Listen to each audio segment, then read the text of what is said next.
the collection of data for the training of the model was really done in the most savage way as possible. Practically anything accessible through paid account, non-paid account, data that was copyrighted, not copyrighted. OpenAI has taken everything. Welcome to Entertain Me, hosted by Roberto Capodieci, where we bridge the worlds of new and old technologies, meet extraordinary individuals, revisit visions of the future, and celebrate the connections between technology and life. You're now listening to New Tech.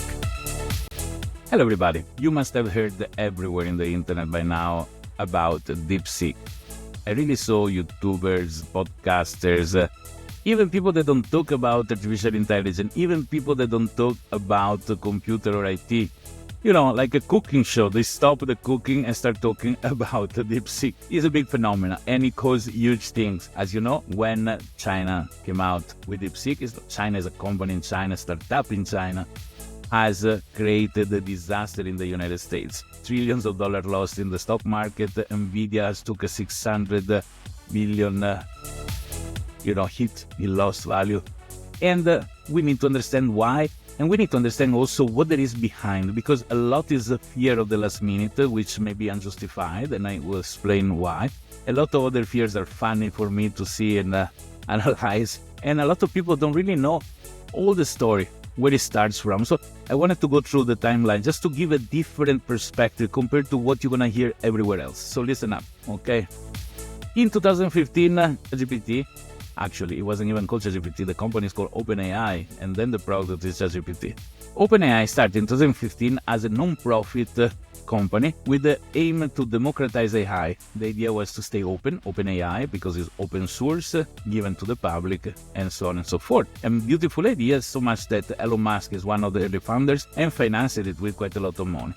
But as things never went open, things get not so well. Elon Musk left in 2018, and OpenAI transitioned to a cap profit model in 2018. A lot of people start complaining.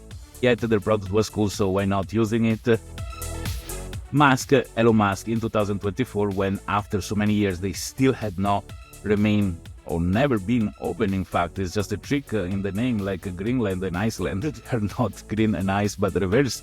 So OpenAI is never being open. He started making profit. It's a controlled AI. It was biased.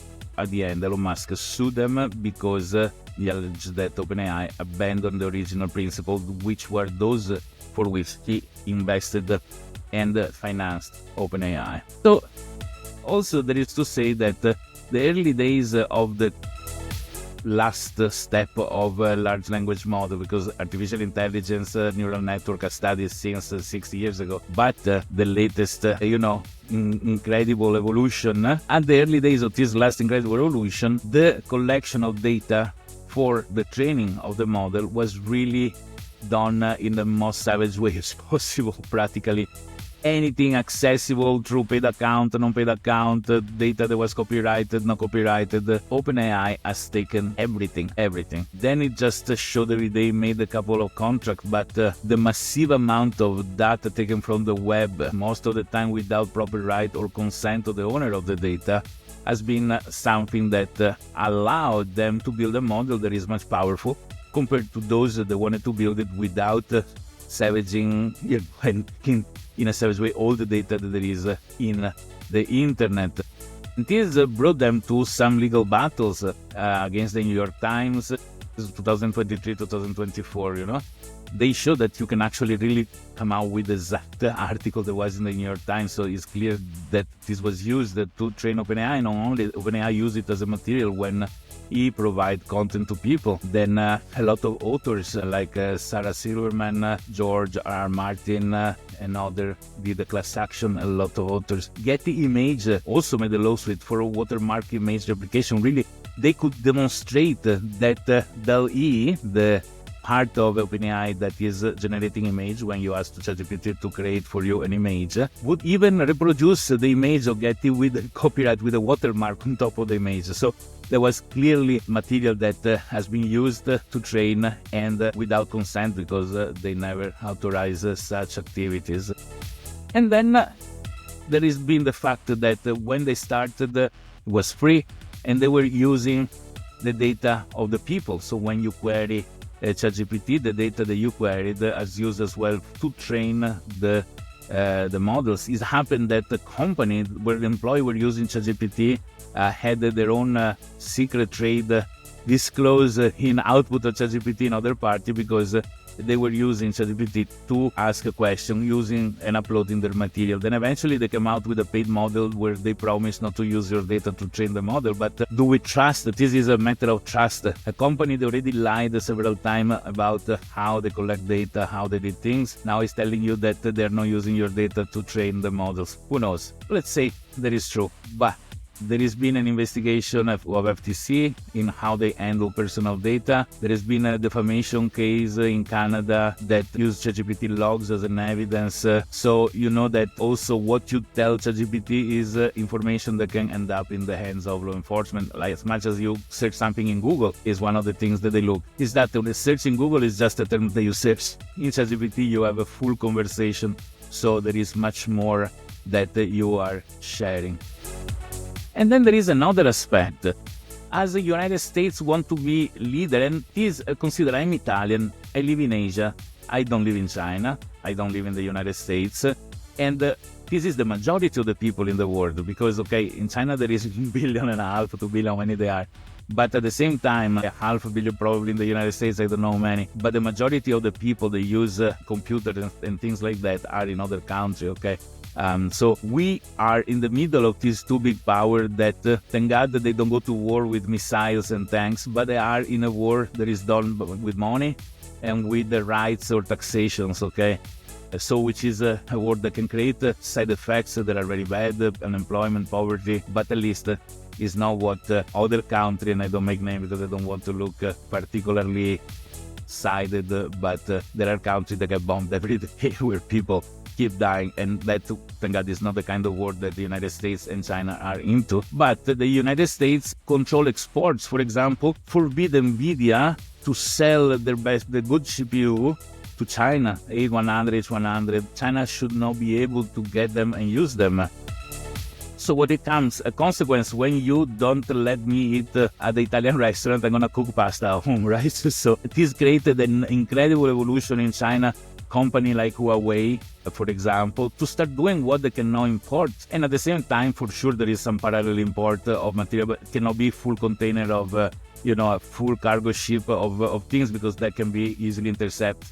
And when they violate these impositions that are put from the United States, the consequence is high taxation for export of material from China to the United States, and so on and so forth. So this, for sure, has been one of the bases for China to manage to do better with less. So this is the side consequence when you remove resources to somebody, and if somebody is trying to do something, they're going to invent a way to do better with less. And there is even more innovation there when you're spoiled that you need billions of dollars to do something that somebody else does with much less. And in fact, DeepSeek, the R1 model, which is by all the benchmark better than ChatGPT O1, which is the best model that OpenAI has in the market. So DeepSeek released this R1 model that is, I was saying, better for nothing, like open source. So the Chinese are doing what the Americans were supposed to do. The Americans didn't do it. The Chinese that everybody criticized, boom, they do it. And they claim that they spent circa $6 million to train the model, compared to OpenAI more than $100 million to do the same thing. Now, there is a lot of aspects to consider, but the people that is more illiterate on technology created the reaction that start getting afraid that maybe there is not the need to sell so much hardware. In fact, NVIDIA dropped its valuation drastically because people sold NVIDIA stocks. And probably this is not true, because I want to stop a moment to reason on this thing. Consider this. In the moment that something can be done with less, you're going to end up doing more. And this is a psychological reaction. For example, when you come from a wealthy country where you make money that value a lot, but probably is very expensive life there, and you fly in a country where life is very cheap, you lose the measure. Because everything is cheap, you end up spending way more than you were spending before in your country. In fact, and I can witness this, I live in Indonesia, there are a lot of people that abandon homes, sell their houses and all, arrive here, and in 6 months, 1 year, they are broke, because they have no control over how much they spend. So in the moment that there is much less need of processing power to create an incredible AI model, means that when you have a lot of power, you're going to create amazing, super intelligent models. So this is actually a good news, in my opinion, for NVIDIA, because really make the reality closer to everybody, and they should sell more. So, but the market reaction has been different. And anyway, the demonstration from the Chinese, they can be true. They lie, they come later, so obviously they build on the shoulder of OpenAI. OpenAI was a pioneer. For sure, they had to steal all the information from the internet. For sure, they had to use much more computing power. But at the end of the day, they created something. And these people probably using information from there, I don't know, but they created something better with much less, which shows where the future is going, okay? So it doesn't have to be them. And now everybody in another country, I see somebody in Bangladesh, wealthy, put a few $1 million in resources of computing power, and they can create a model that is very powerful because the intellect is there, and the resources are not needed to be any more billions of dollars, but the measure is much lower. It means tomorrow is going to be even lower. It means that we can do better and better things, okay? And now there is one thing that is very funny, in my opinion, that came out because everybody is in love with this DeepSeek, and I suggest you to go and test it as well. But at the same time, everybody is so scared to use something online that belongs to somebody Chinese because they say the Chinese government is spying on you, etc., etc. Well, yeah, that's a big possibility. But at the same time, in the moment that you use Gmail, WhatsApp, Instagram, and all pretty much operating system, Apple, from Apple, macOS, Windows, pretty much there is no road unless you go Linux, but even Android, everything is in the hands of American company.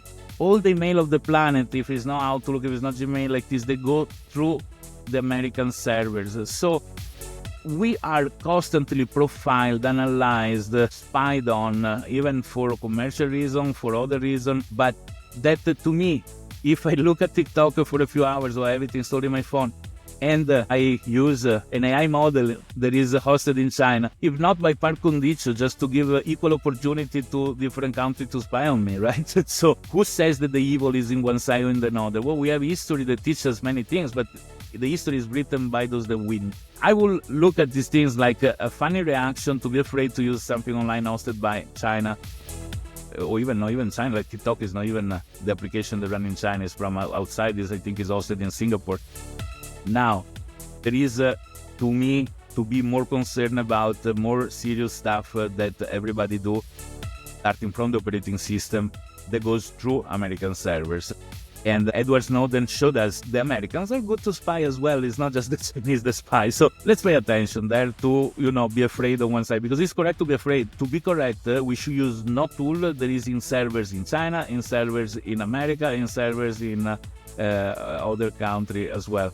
We should work with things that are independent, encrypted. But people like the ease of functionality. Very few are concerned about their privacy and safety. So, but it's funny anyway to see people that are in front of DeepSeek and they want to only run local models because they don't want to use the one online. And you know what is also good things, because if a lot of people learn how to install and set up the little model in their own computer, we are doing a huge step ahead. So this DeepSeek coming out has hit very bad the United States economy and make them a little bit more humble probably, okay, in how they proceed. This $500 billion, what it was, investment that Donald Trump has committed to with some big people at the day of his inauguration. And in fact, it's the same days when this R1 model from DeepSeek came out, seems orchestrated to be there just to give a welcome to Donald Trump.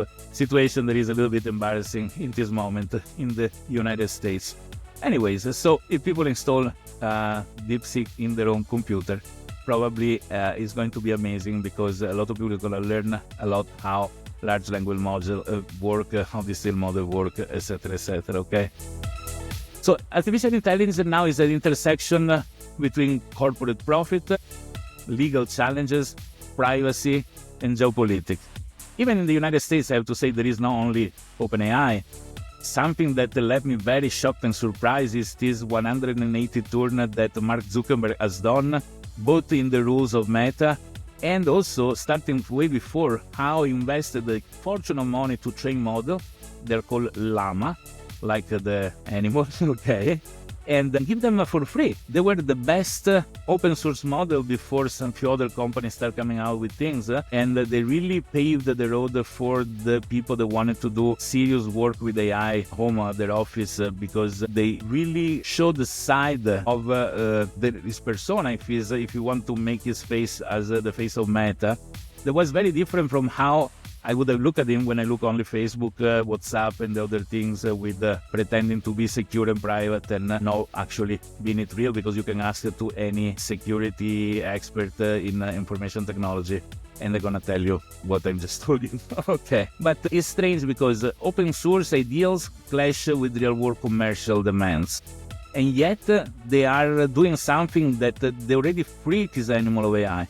There is no more controlling it. If they were keeping it only into data center, it could be shut down very easily. But now millions of people have their own model in their own computer. So it's going to be very difficult to eliminate this thing. And because this is very powerful, it's good that so many companies contributed to the open sourcing of model. Obviously, the latest one, they keep it close until they know it's safe or that they have something bigger in their hand, and they deliver the other to the public. Too bad the company that brought in his name and his flag the mission to democratize AI and to be open are the ones that never gave models to people for free open source. But okay, that's a choice. I cannot judge that. So what we need should be like a cultural upgrade worldwide. I would say an international framework maybe to balance innovation with ethics and security. And, more curiosity from a lot of people and less fears of strange things, okay? So try to understand the concept and the logic and don't be afraid of things that don't deserve your fear. Thank you for watching, and when there is the next things to discuss, I'm gonna be here for you. Ciao. Not even the time to finish recording, the saga continue. OpenAI, to fight against DeepSeek, released their model they were discussing about for a long time, O3. Only in the mini version though, but it's amazing, so incredible, the people who forget DeepSeek. And immediately after that, DeepSeek has released Janus Pro, which is a model that has vision, so you can see images and understand them and create images, all in the same model. It's amazing, it's incredible. So these things is giving us, the consumer, more and more amazing product to use. So, well, enjoy. You've been listening to Entertain Me, hosted by Roberto Capodieci. If you're not subscribed, you better smash that subscribe button now, or else AI might decide you're obsolete.